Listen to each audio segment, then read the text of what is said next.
ക്ലാസ്സിൽ exercise 11.1-ലെ 7th question ആദ്യം നോക്കാം. Simplify. First question -4 all raised to 3. അപ്പോൾ ഇതിൻ്റെ മീനിങ് എന്താ? -4 3 ടൈംസ് മൾട്ടിപ്ലൈ ചെയ്യണം അല്ലേ? ഇത് നമുക്കറിയാം. നെഗറ്റീവും തമ്മിൽ മൾട്ടിപ്ലൈ ചെയ്താൽ നെഗറ്റീവ് ഇൻറ്റു നെഗറ്റീവ് ആൻസർ എന്തായിരിക്കും? പ്ലസ് അല്ലേ? നെഗറ്റീവ് ഇൻറ്റു നെഗറ്റീവ് പ്ലസ് ആണ്. അതുപോലെ negative into positive, negative into positive negative. ഇനി positive into positive into positive, positive into positive positive ആയിരിക്കും. ഓക്കെ, അപ്പോൾ ഇത് ആദ്യം അറിഞ്ഞിരിക്കണം. നെഗറ്റീവ് തമ്മിൽ മൾട്ടിപ്ലൈ ചെയ്താൽ പോസിറ്റീവ് ആയിരിക്കും. പോസിറ്റീവ് തമ്മിൽ മൾട്ടിപ്ലൈ ചെയ്താൽ നെഗറ്റീവ് ആയിരിക്കും. പോസിറ്റീവ് തമ്മിൽ മൾട്ടിപ്ലൈ ചെയ്താൽ പോസിറ്റീവ് ആയിരിക്കും. ഓക്കെ, ഇനി നമുക്ക് പ്രോബ്ലത്തിലോട്ട് വരാം.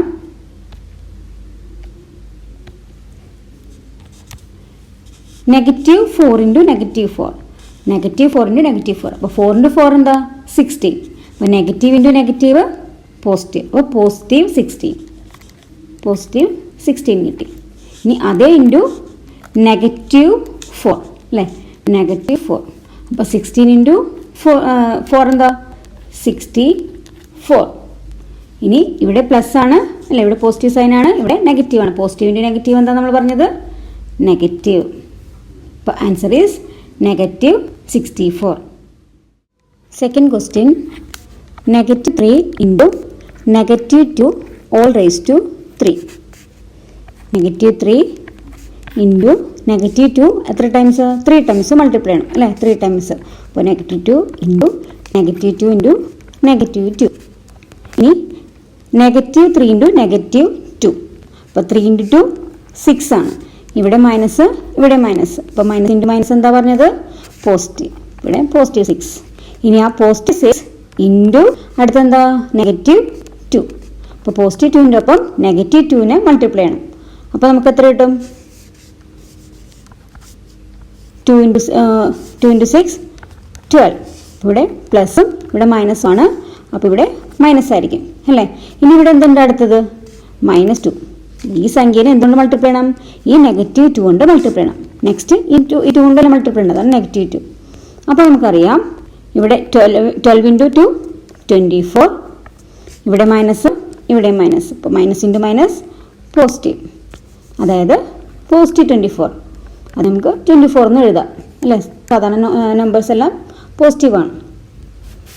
അപ്പോൾ ഇത് നിങ്ങൾക്ക് മനസ്സിലാവാൻ വേണ്ടിയാണ് ഞാൻ ഇങ്ങനത്തെ സ്റ്റെപ്പ് എഴുതിയത്. ഇത്ര എഴുതേണ്ട ആവശ്യമില്ല. Third question -3 all raised to 2 into -5 all raised to 2. ഇനി -3 all raised to എന്ന് പറയുമ്പോൾ -3 2 ടൈംസ് മൾട്ടിപ്ലൈ ചെയ്യണം. അതുപോലെ തന്നെ ഇൻറ്റു -5 2 ടൈംസ്. അപ്പോൾ ഇതിൽ -3 ഇൻറ്റു -3 എന്ന് പറയുമ്പോൾ പോസിറ്റീവ് 9. ഇനി positive 9 into -5. Positive 9 into -5. 9 into 5 45. പ്ലസും മൈനസും ആണ്. അപ്പോൾ ഇവിടെ ചിഹ്നം എന്തായിരിക്കും? -45.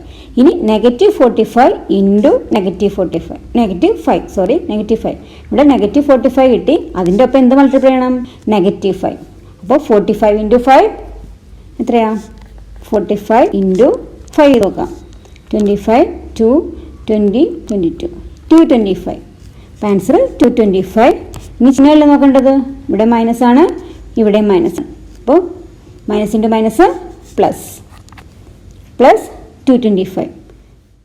ഇനി fourth question -2 all raised to 3 into -10 all raised to 3. -2 3 times multiply ചെയ്യണം. അതുപോലെ തന്നെ ഇൻറ്റു -10 3 ടൈംസ് മൾട്ടിപ്ലൈ ചെയ്യണം. ഈ റേസ് ടു 3 ആയതുകൊണ്ടാണ് കേട്ടോ.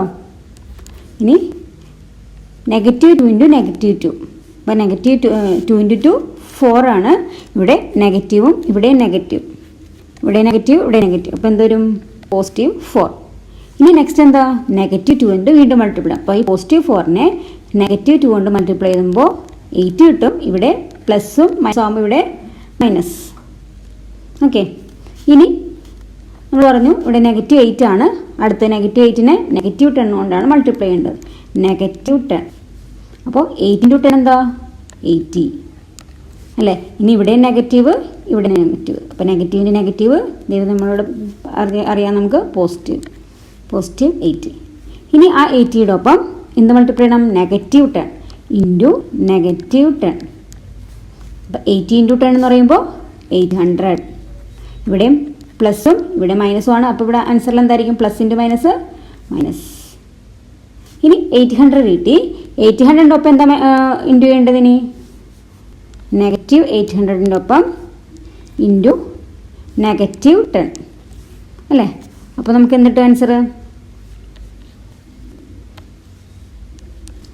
8000.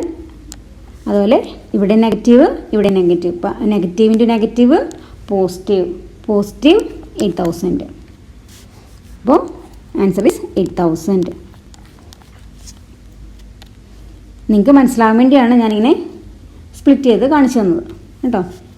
അല്ലെങ്കിൽ ഇവിടെ വെച്ച് തന്നെ ഇങ്ങനെ നമുക്ക് എളുപ്പത്തിൽ ചെയ്യാം. അപ്പോൾ ഞാൻ ഒത്തിരി ഡീറ്റെയിൽ ആയിട്ട് പറഞ്ഞത് നിങ്ങൾക്ക് ഒന്നും കൂടി മനസ്സിലാവാൻ വേണ്ടി. 8th question, compare the following numbers. First number 2.7 × 10⁻². ഇനി സെക്കൻഡ് നമ്പർ 1.5 × 10⁻8. കമ്പയർ എന്ന് പറയുമ്പോൾ ഇതിലേതാണ് ഗ്രേറ്റസ്റ്റ്, നമ്മൾ ഗ്രേറ്റസ്റ്റ് ഏതാണ് സ്മോളസ്റ്റ് എന്ന് കണ്ടുപിടിക്കണം അല്ലേ? കമ്പയർ ചെയ്യണം. ഇനി നമുക്ക് ഇതിൽ നോക്കേണ്ടത് ബേസുകൾ സെയിം ആണെന്നുണ്ടെങ്കിൽ അതിൻ്റെ പവേഴ്സിൽ ഏതാണോ ഗ്രേറ്റസ്റ്റ് പവർ വന്നത് ആ സംഖ്യ ആയിരിക്കും ഗ്രേറ്റസ്റ്റ് നമ്പർ. അതായത് ഇവിടെ 10⁻12. 10⁻12 എന്ന് പറയുമ്പോൾ ഈ 10 നമ്മൾ പറയുന്നത് ബേസ്. ഇതാണ് ബേസ്. മുമ്പത്തെ ക്ലാസ്സിൽ നമ്മൾ പറഞ്ഞിട്ടുള്ളതാണ്, എന്നാലും നമ്മൾ പറഞ്ഞതാണ്. ഈ നമ്പറിന് താഴെയുള്ള ഈ നമ്പറിനെ പറയുന്നത് ബേസ് എന്നും ഈ റേസ് ഈ നമ്പറിനെ പറയുന്നതാണ് പവർ അല്ലെങ്കിൽ എക്സ്പോണൻ്റ്. ഓക്കെ, അപ്പോൾ സെയിം ബേസ് ആണെങ്കിൽ അതിൻ്റെ പവേഴ്സ് ഗ്രേറ്റസ്റ്റ് ഏതാണോ അതായിരിക്കും ഗ്രേറ്റസ്റ്റ് നമ്പർ. അപ്പോൾ ഇവിടെ 10⁻12 ഒരെണ്ണം 10⁻8 ആണ്. അപ്പോൾ ഏതാണ് ഗ്രേറ്റസ്റ്റ്? 10⁻12. അപ്പോൾ അതുകൊണ്ട് തന്നെ നമുക്ക് പറയാം 2.7 × 10⁻12 ഈസ് ഗ്രേറ്റർ ദാൻ 1.5 × 10⁻8. അതായത് ഇവിടെ 10നെ 12 ടൈംസ് മൾട്ടിപ്ലൈ ചെയ്യണമെന്നാണ് മീനിങ്. ഇവിടെ 10നെ 8 ടൈംസ് ആണ്. അപ്പോൾ നമുക്കറിയാം ഈ സംഖ്യ ആയിരിക്കും വലുത് അല്ലേ? അപ്പോൾ ഇതുപോലെ കണ്ടുപിടിക്കും. Second number 4 × 10⁻14, 3 × 10⁻17. അപ്പോൾ ഇവിടെ ബേസ് സെയിം ആണ് 10 അല്ലേ? രണ്ടിടത്തും ബേസ് സെയിം ആണ്. അപ്പോൾ ഇതിൻ്റെ പവർ ഏറ്റവും കൂടുതലാണ് 14 ആണോ 17 ആണോ? 17.